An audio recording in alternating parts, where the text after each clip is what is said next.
If there's a single element that can be considered a staple in the RPG genre, it has always been the experience points and level up system. This system is so efficient that has been assimilated to other game genres, and what was a niche concept in the past is now popular to the point of showing up in many major AAA titles. But what of the RPGs that dare to brush off this classic concept and try to do something completely new? Today, I'll list 5 JRPGs that were bold enough to try new things and get ahead of their times, as all of these titles are undeniably retro at this point.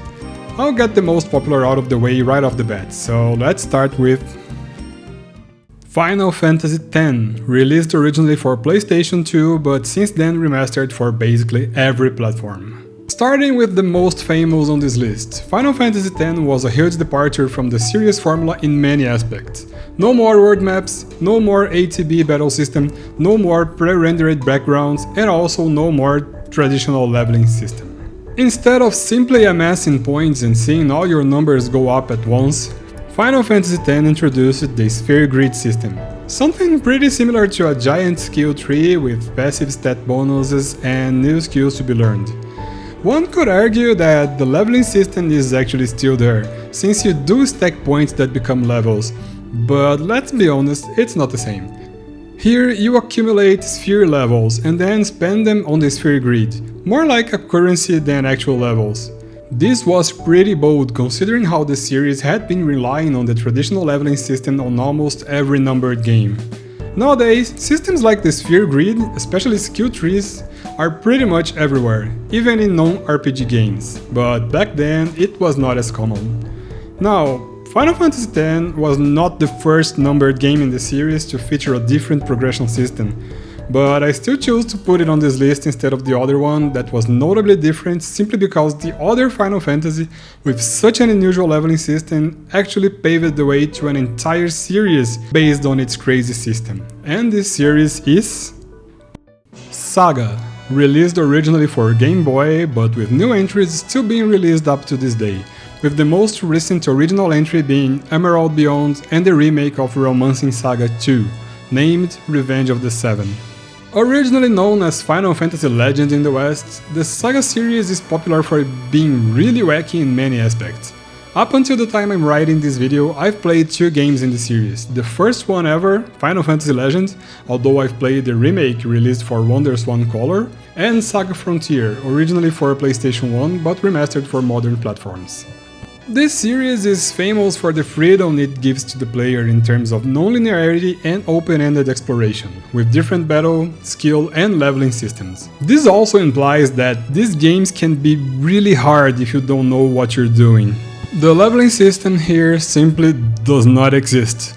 Instead, you get to evolve your characters differently depending on which species they are. Human characters can benefit from equipment and get attribute bonus kinda randomly on battles depending on your actions and the power difference between them and the enemies. Monster characters can get the option to eat defeated monsters, to morph into other monsters with different skills and eventually become more powerful. Robot characters need new parts to be upgraded. Combining different parts results in different skills and also different attributes.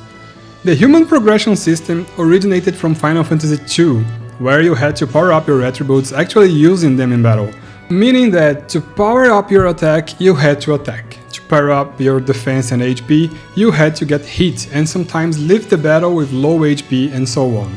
Initially, it can feel hard as hell to power up your characters, but as soon as you start to understand that grinding isn't exactly necessary, quite the opposite, the quality of the battles you choose to fight is more important than the quantity of battles you win.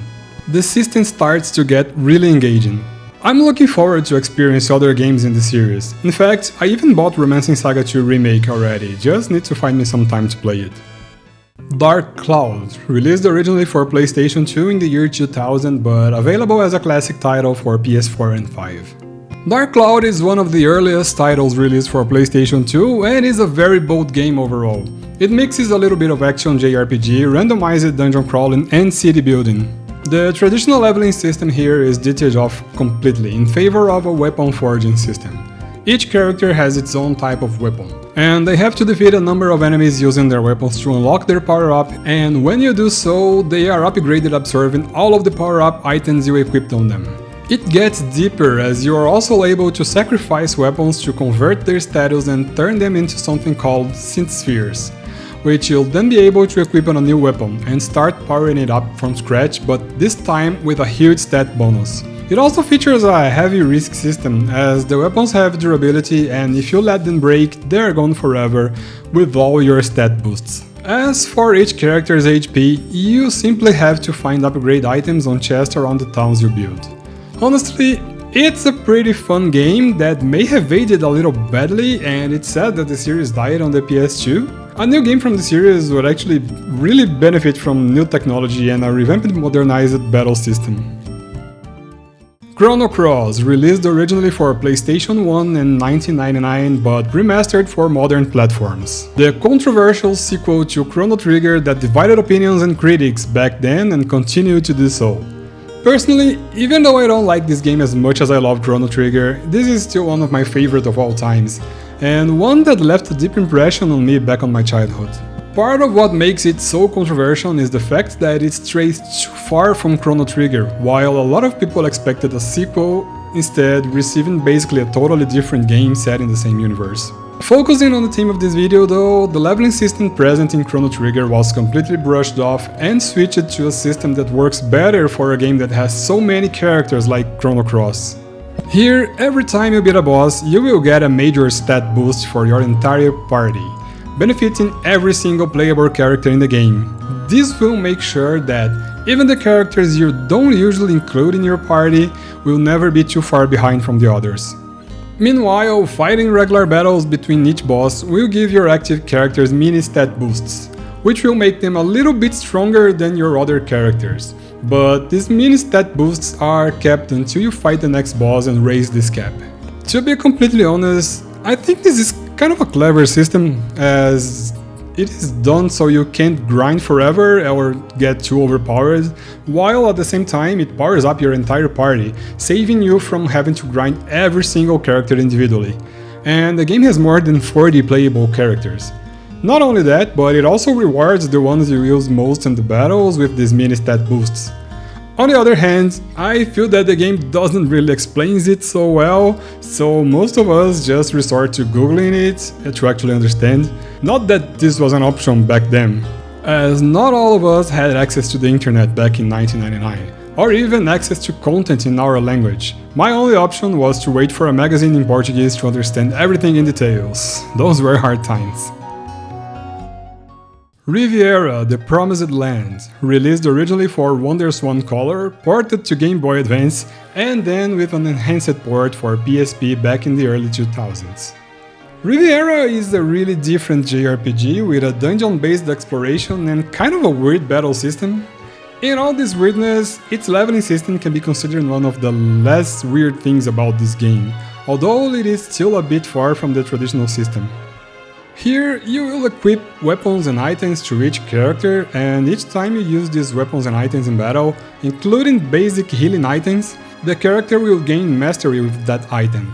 The more you use, more mastery, and when that mastery with that item reaches the maximum level, the character will receive a permanent stat boost. The twist is, every item, including most weapons, has a durability number. So you have to do some practice battles to use your items and weapons without exhausting them, while still mastering the highest number possible of items and weapons to boost and power up your characters. All in all, this game is really interesting, innovative and different from the usual, even though it's already more than 20 years old. So, what do you think of RPGs that stray from the traditional? Have you played all of these games? Do you know any other games that fit into this list? Tell us in the comments. As always, thanks for watching, and don't forget to like, subscribe and hype this video. If you really enjoy my content, consider helping me through my Ko-fi page. The link is in the description. And that's it for today, guys. See you next time.